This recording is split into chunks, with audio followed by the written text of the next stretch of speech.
Hello, everybody. This is our batch upload sequence for source reporting, and we are going to go over batch upload. So this is in place to help folks that have a large amount of sources that need to be reported or multiple water systems that need to be reported so that they can get their information into source reporting in a little bit easier fashion. So to do that, I'm going to go into source reporting and I'm going to download the template. Now, downloading the template is going to grab that file and it's going to download it, and I'm going to be able to open it here. Okay, the first tab that you're going to see in the template is a list of definitions. Every single field is going to have a requirement status. Is this a required field? Is it conditionally required? Is it not required, voluntary? And it's going to have a definition listed. So if you have any questions about what we're asking for, these are the same that are found here in the help tip, or mostly the same. So whatever was here is going to be put into the spreadsheet. So that's what we're showing here. So if you have any questions about what needs to be filled out, you can reference the definitions. Leave it alone. Don't delete it. I don't know what happens if you delete it, but I would recommend modifying any of this because you can get weird stuff happening if you rename things, if you move stuff around. Just don't change it. If you can, avoid it. I'm under the groundwater and Goody tab. This is going to show every groundwater and Goody source that you have available to you.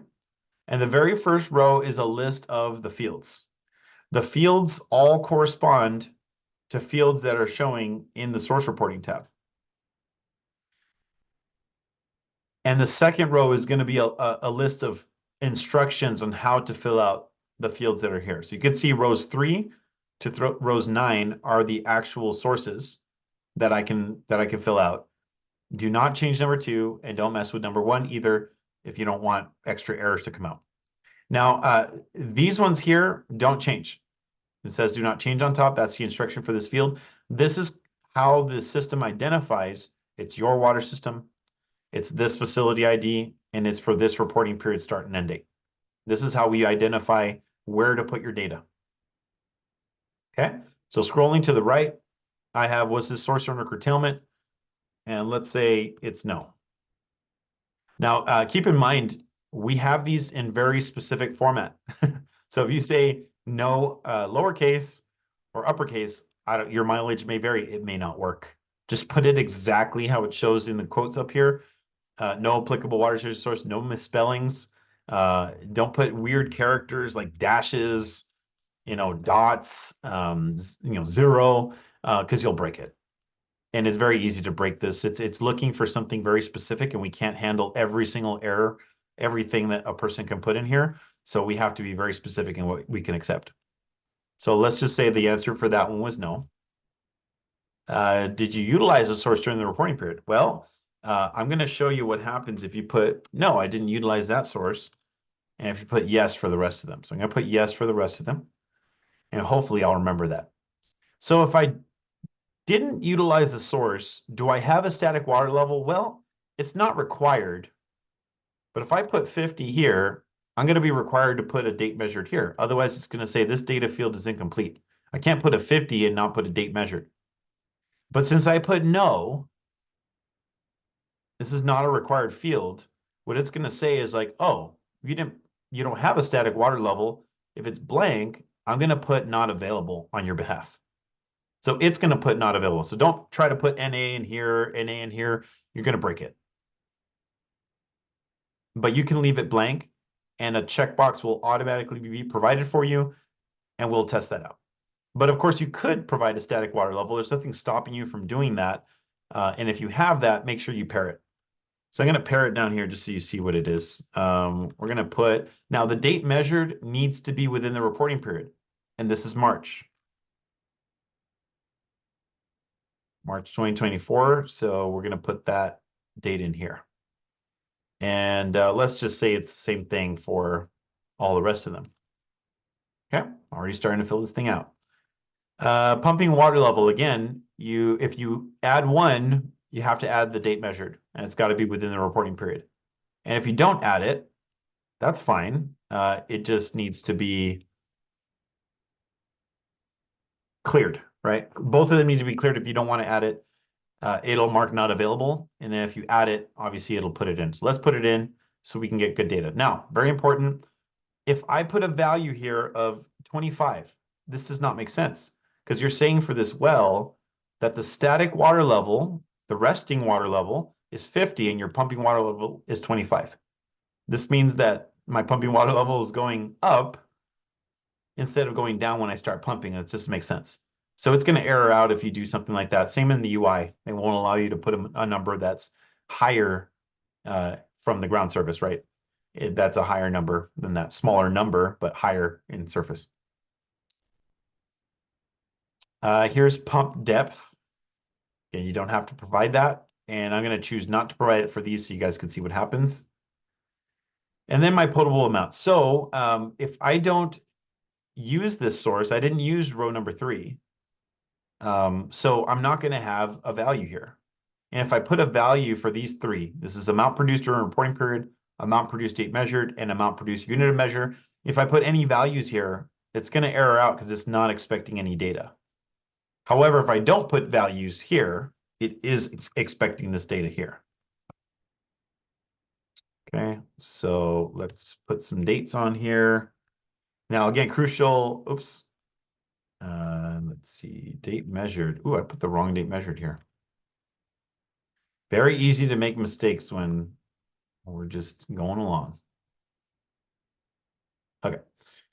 So here's my amount produced during reporting period. Here's my amount produced date measured. And I'm going to leave this one blank because we said we didn't utilize that source. Now, very important, put your units, right? Don't put it for the one that said no source activity. Very important. Let's put gallons, exactly how it says here. Let's put gallons for all of these.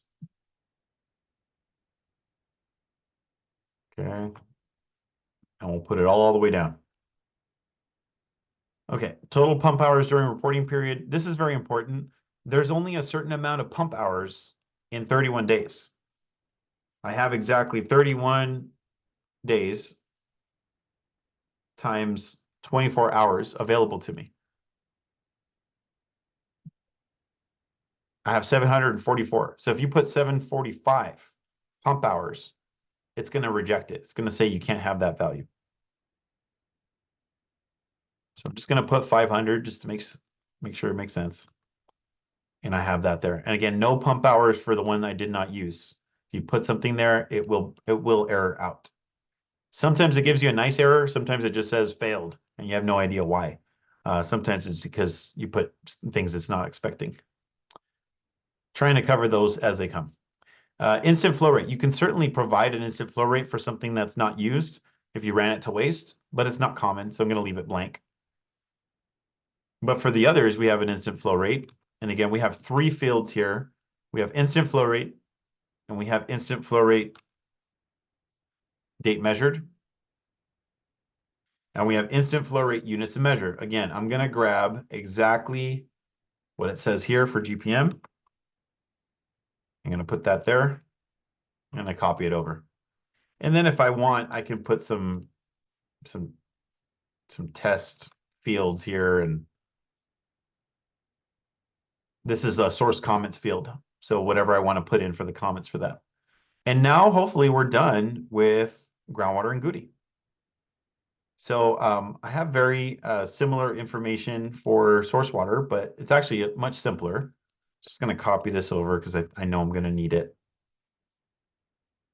I'm going to probably need it over here. Oops.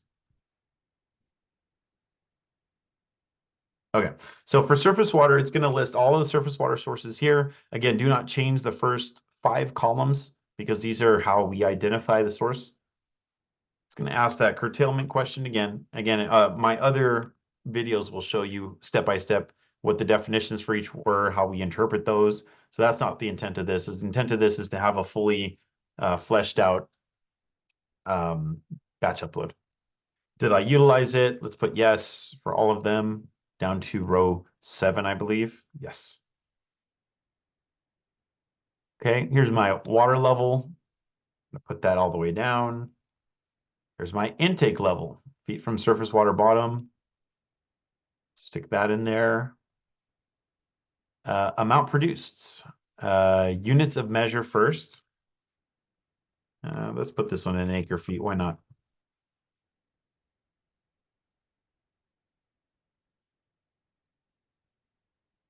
There you go. Amount produced during reporting period. Let's put same amount over here. And the date measured. All right, so I'm saying I'm producing 50 acre feet for each one of these sources. Total pump hours, again, let's put 500 here, all the way down. Instant flow rate, let's put 50, and let's change the units over here to maybe, I feel like I'm missing a flow rate in here. I think I'm missing MGD. Thought MGD was a valid value. Might not be here. Daniel, we may need to put a help ticket if that's an allowable field for instant flow rate unit of measure, and it's not listed here. We may need to change that. And a date measured over here. Will do. Thanks. Okay. And source comments. Surface water. Just going to add that in there. All right. I picked this system because it has every single source type. So I'm going to continue filling it out. There's one spring water that we're going to fill out here. Did I utilize the source? Well, look how easy it is. If I just put no, I didn't utilize it, then I've essentially do not need to answer the rest of these fields here. I could, but I won't. I'm just going to put a comment of like, didn't use spring. There you go. And finally, consecutive connection is probably the simplest one. Did you utilize it? Yes. How much did you receive? 550. Say that's also acre feet here. Oops, see, I didn't put the parentheses. It would have errored out there. Date measured. 2024. And sold me water. All right, this is the moment of truth. I have batch upload template number 9. I've done a couple of these. Now we can go to batch upload back in the original screen. And the data type will say source reporting. There it is.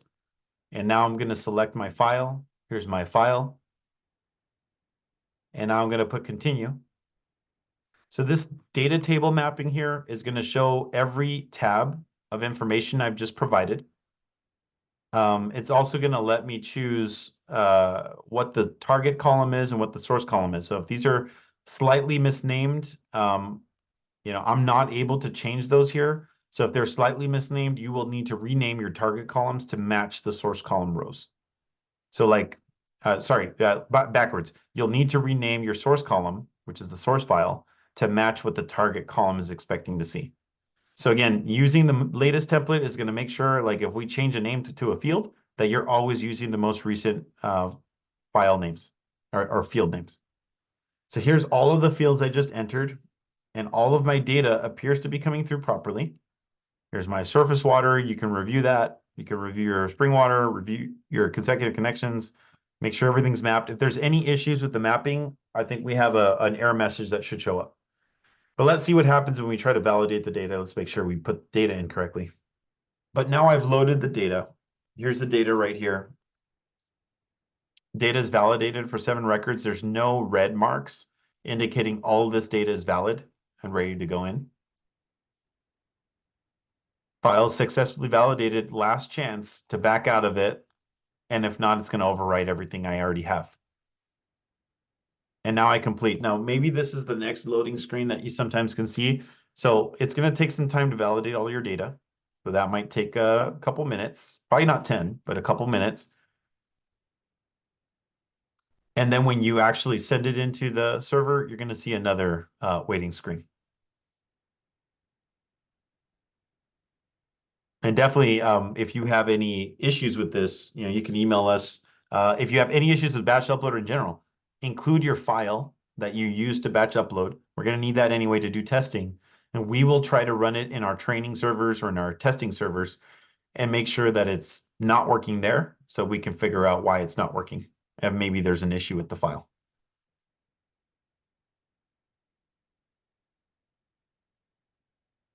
Success. Data has been saved. Now the true test is to actually see if that data has been saved. And it looks good to me now. So you'll see source reporting has a yellow, which means that there's some fields that are not available, but everything has been answered and source reporting is ready to be moved on. And once this loads, you'll see that I have some of the sources. This is the source that we marked no for did I utilize this source? So it's got a bunch of not availables marked. Worked like a charm. All of the other wells I put data for has information. That pop-up shows up.